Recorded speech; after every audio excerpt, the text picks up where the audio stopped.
It's Miss Amy, and it is Friday afternoon, and I am going to do some book talks for all you middle grade readers.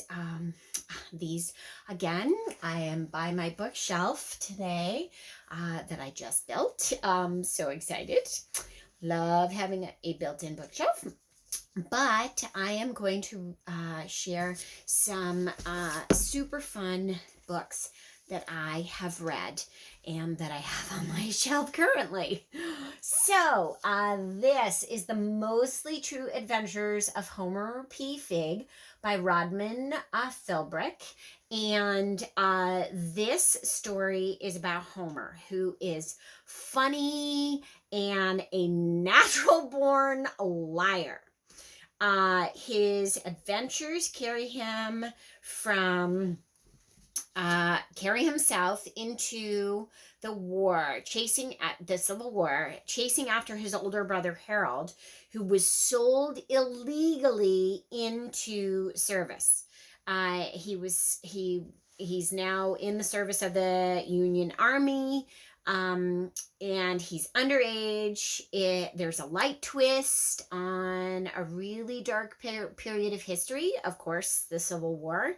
I really liked it. I laughed out loud. And when I say that Homer is a natural born liar, kind of compulsive liar, it gets him into trouble. It gets him out of things. It is super funny. Loved it. And it's not a tremendously long book. So there's number one.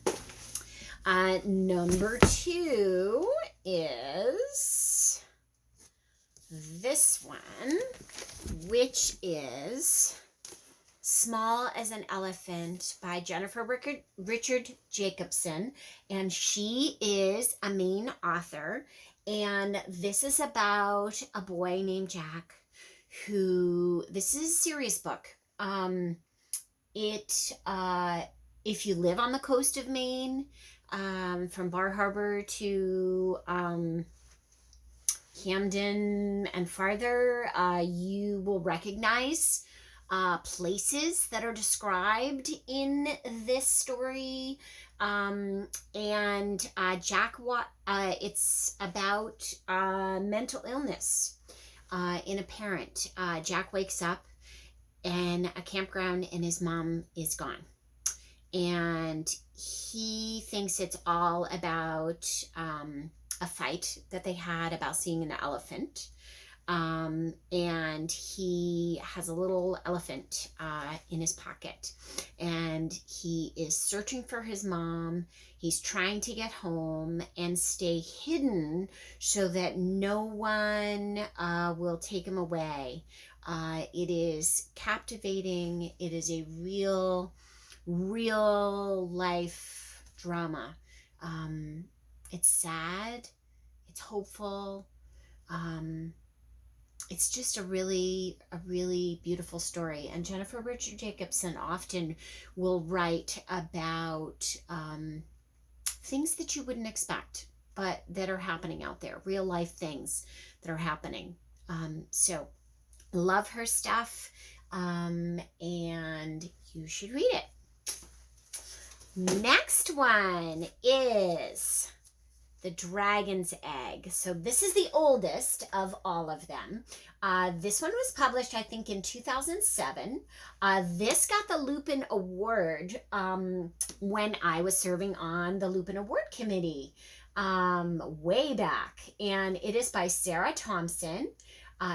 Thompson, and she is a Southern Maine author.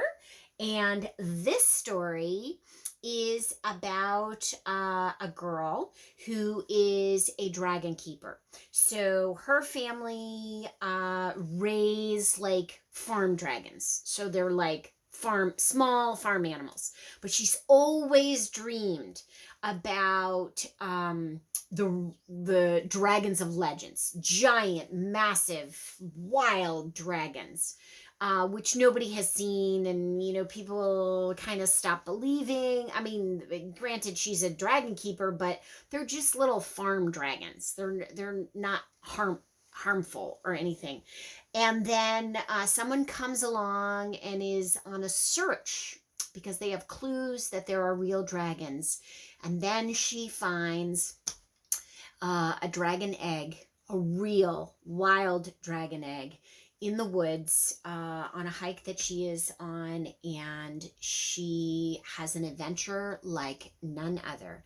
She has to leave her home for the first time and go on this adventure, and she is bound and determined to help this very protective mother dragon and the egg get back to the nesting ground so that it can hatch where it's supposed to. Really exciting adventure if you like fantasies. I loved this story. The last one, I'm going to forewarn you, is a little on the creepy side. So this is called Doll Bones by Holly Black. She is one of the co-creators of the Spiderwick Chronicles, which can be a little spooky, a little scary, maybe a little creepy.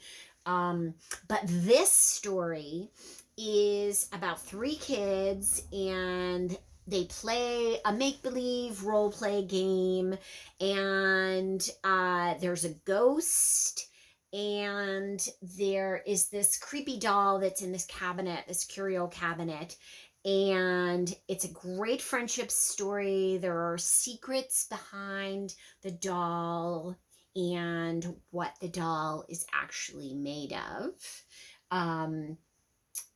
Definitely, if you get scared or a little woo about stories, don't read this one, or only read it during the day. Don't read it at night before you go to bed. It is a little on the creepy side, but I loved it because sometimes a little anxiety is cool. It kind of gives you a rush. So that is Doll Bones. So I hope you take the time to check some of those cool books out. I will be sharing new books again next week. I'm still keeping my reading log. I'm reading a new one now that perhaps I'll be done and I'll be able to tell you about next week. Hugs to you all. Miss you, and happy reading.